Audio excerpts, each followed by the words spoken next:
এটা টোটালি রং। আমার সঙ্গে ডিল ছিল 8 লাখ টাকার, তারপরে ও বলছে যে প্রডিউসার টাকা দিচ্ছে না। পরে এখন জানতে পারলাম প্রডিউসার থেকে সে আসলে সব টাকা নিয়ে গেছে। আমাদের যে রাশেদ পলাশ, তার সঙ্গে যেগুলো কথা হয়েছে ওগুলো কোনো কিছু উনি যেভাবে কথা দিয়েছে সেভাবে কাজ করতে পারেনি। হ্যাঁ, এইটা দিস ইজ দ্য কোশ্চেন। নিশ্চয়ই আমি এমন কিছুর জন্য এটা অ্যাভয়েড করছি। হ্যাঁ, thank you so much for understanding that. ওইটা যদি আমি এখানে বলি তাহলে আসলে খুব খারাপ হবে। ওর সাথে মিউচুয়াল করার কিছু নাই, ওর সাথে কিছু হয় নাই যে মিউচুয়াল করতে হবে, এমন কিছুই হয় নাই। প্রডিউসার যিনি, দুইজন মহিলা এবং একজন ভাই, ওনাদের বাসায়, হ্যাঁ ওনাদের বাসায় আরও লোকজন ছিল, ওনাদের সামনেই কথা হয়েছে। এবং যেহেতু ওনারা বিভিন্ন সময় বিভিন্নভাবে আমাদের যে রাশেদ পলাশ, তার সঙ্গে যেগুলো কথা হয়েছে ওগুলো কোনো কিছু উনি যেভাবে কথা দিয়েছে সেভাবে কাজ করতে পারেনি, তাদের সঙ্গে প্রবলেম হয়েছে। এবং আমি পরে জানতে পারি যে আমার নাম নিয়ে অনেকবার উনি তাদের কাছ থেকে টাকা নিয়েছেন, ওয়ারেজ আমি আমার নিজের পেমেন্টই এখনও পুরোটা পাইনি। আর বলেছে যে আমি এক্সট্রা শুটিং করলে এক্সট্রা পেমেন্ট করতে হবে। আমার নিজের ছবিতে আইটেম গান করতে গেলে আমি নাকি এক্সট্রা পেমেন্ট চাচ্ছি। যেহেতু ওনারা নতুন প্রডিউসার, আমাকে দেখে ইনভেস্ট করেছেন। ভাবি আসলে আমাকে, মানে ভাবির সাথে আমার অনেক ক্লোজ রিলেশন। তো ভাবি বললো যে আমরা আমেরিকা থাকি বাট অনেক পছন্দ করি, অনেক ভালো লাগে, অনেক শিক্ষিত স্মার্ট নায়িকা, বাট এই পলাশের সঙ্গে এগুলো শুনে আমরা আসলে খুব আহত। পরে তোমার সঙ্গে কথা বলে এবং এখানে যে আজ ইন্টারন্যাশনালের যে সিইও আয়েশা সিদ্দিকী এবং শাহাদাত হোসেন লিটন ভাই, ওনাদের সঙ্গে টাকা পয়সা নিয়ে পলাশের সঙ্গে অনেকবার যা আমার কথা বলে আসছে নিউজে, ওনাদের সঙ্গেই হয়েছে এইসব অনেক কিছু। এবং লাস্ট পর্যন্ত ডিস্ট্রিবিউশনের জন্য, প্রমোশনের জন্য যে টাকা পয়সা নিয়েছেন সেগুলোতেও ঝামেলা করেছে, শ্যুট ঠিক মতো করেননি আসলে। এবং ওনাদেরকে টেকনিশিয়ানের তরফ থেকে এবং আর্টিস্ট যারা আছেন ওনারা ফোন করে করে বারবার বলছেন যে আমরা আপনাদের প্রোডাকশনে কাজ করেছি বাট টাকা পয়সা পাইনি।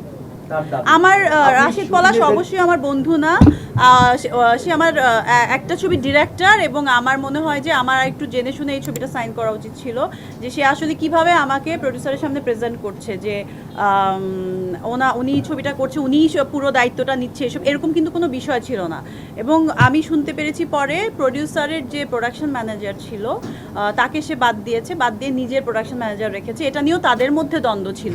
যেহেতু তাদের মধ্যে অলরেডি দ্বন্দ্ব, এর মাঝখানে আসলে ওই ছবিটা সাইন করার পর আমি আরও 3টা ছবি শুটিং করেছি। এটা 2-2.5 বছরের ঘটনা। আর এর মাঝখানে আমাকে নিয়ে আরও কী বলেছে, একটা ছবির তো একদম সব কিছুর মধ্যে তো আমি লেগে থাকতে পারি না। আমার শুটিং হয়েছে, কথা হয়েছে যে হ্যাঁ পলাশ আমাকে বলেছে যে ওরা টাকা দিচ্ছে না, আসলে বড় আর্টিস্ট কীভাবে হ্যান্ডেল করতে হবে, বা যে কোনো আর্টিস্ট, ওরা নতুন প্রডিউসার ভালো না। আবার ওদের পক্ষ থেকে এখন শুনছি পলাশ আসলে টোটালি আনপ্রফেশনাল ওয়েতে কাজ করেছে, এবং আপনার নামে এবং আরও বিভিন্ন মানুষের নামে যারা এখানে আজ ইন্টারন্যাশনালে যারা দায়িত্বে আছেন, যেহেতু যে ইনভেস্টার উনি বাইরে থাকেন, দায়িত্বে আছেন, তাদের সঙ্গেও আসলে একটা ঝামেলা পাকিয়ে এই জিনিসটা এভাবে ক্রিয়েট করেছে। আমি এরকম কোনো ভিডিও দেখি না এবং কোনো কিছু এরকম আসলে পাই নাই আসলে, ঠিক আছে। তো এটা আসলে আমরা একটা ইনভাইটেশনে গিয়েছিলাম, সেটা হচ্ছে ভাবির বাসায়।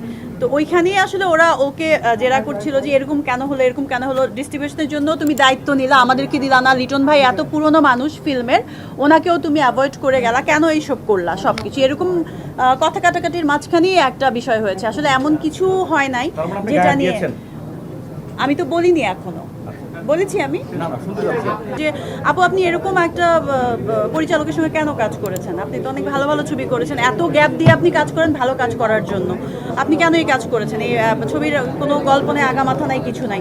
তো আমি বললাম আমার আমাকে তো ওইভাবে যত ডেট দেওয়া ছিল সেই ডেটগুলোও ইউজ করেনি। এবং এরকম আরও যখন লিটন ভাই আজিজ ভাইয়ের সাথে কথা বললো যে ভাই দেখেন ছবিটা আসলে কি করা যায়, ও তো আমাদেরকে এইভাবে সব কিছু আসলে নষ্ট করে দিয়েছে।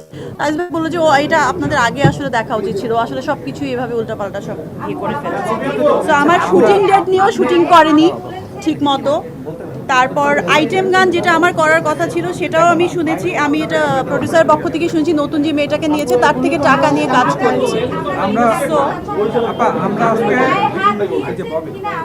এটা ওই সময় আসলে এটা এত হাস্যকর একটা কোশ্চেন, এটার কোনো মানে ফলস আর ফেক যে আসছে, তো এটা নিয়ে আসলে আমি হ্যাঁ এইটা দিস ইজ দ্য কোশ্চেন। নিশ্চয়ই আমি এমন কিছুর জন্য এটা অ্যাভয়েড করছি। হ্যাঁ, thank you so much for understanding that. ওইটা যদি আমি এখানে বলি তাহলে আসলে খুব খারাপ হবে। এরকম কিছু আসলে হয় নাই যেভাবে নিউজটা আসছে আসলে, ঠিক আছে? সো এরকম কিছুই হয় না। আমি তো অনেকবার বললাম যে ওইখানে বসা হয়েছে, কথা হয়েছে, এমন এমন বিষয় হয় নাই যেটা নিয়ে এভাবে আপনারা মানে বলছেন যে এটা হয়েছে কি হয়েছে না। এটা তো লাইফ এন্ড ডেথের কোনো বিষয় হয় নাই। ওর সাথে মিউচুয়াল করার কিছু নাই, ওর সাথে কিছু হয় নাই যে মিউচুয়াল করতে হবে, এমন কিছুই হয় নাই। এগুলো টোটালি ফেক। মানে এত নিউজ, মানে এত ফেক নিউজ হতে পারে, এটাই সবচেয়ে অদ্ভুত বিষয়। এটা টোটালি রং। আমার সঙ্গে ডিল ছিল 8 লাখ টাকার, তারপরে ও বলছে যে প্রডিউসার টাকা দিচ্ছে না। পরে এখন জানতে পারলাম প্রডিউসার থেকে সে আসলে সব টাকা নিয়ে গেছে। তারপর সব মানে প্রোডাকশনের ম্যাক্সিমাম মানুষকে আসলে সে টাকা পয়সা দেয়নি, আর্টিস্টদেরকে দেয়নি। এরকম কিছু কিছু প্রডিউসারদের কাছে ফোন এসছে।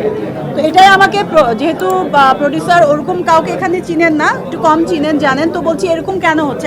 আমি বললাম যে আমি জানি না, আপনাদের প্রোডাকশন ম্যানেজারকে জিজ্ঞেস করেন। তখন বললো যে প্রোডাকশন ম্যানেজার আমাদের যাকে দিয়েছেন তাকে বাদ দিয়ে ও নিজের প্রোডাকশন ম্যানেজার দিয়েছে। সো এরকম ডিজাস্টার একটা সিচুয়েশনের মধ্যে আপু আপনি একটু আসেন, আমরা কথা বলছি, আমরা একটু কথা বলবো, মানে মেইন যে ফ্যাক্টটা সেটা একটু বের করতে চাচ্ছি। এই বিষয়টা খুবই সিম্পল। 8 লাখ হয়েছে, উনি এখনো পুরো টাকা দেয়নি, কিন্তু প্রডিউসার যারা ওরা ওকে সব টাকা দিয়ে দিয়েছে, শুধু আমার না বাকিদেরও।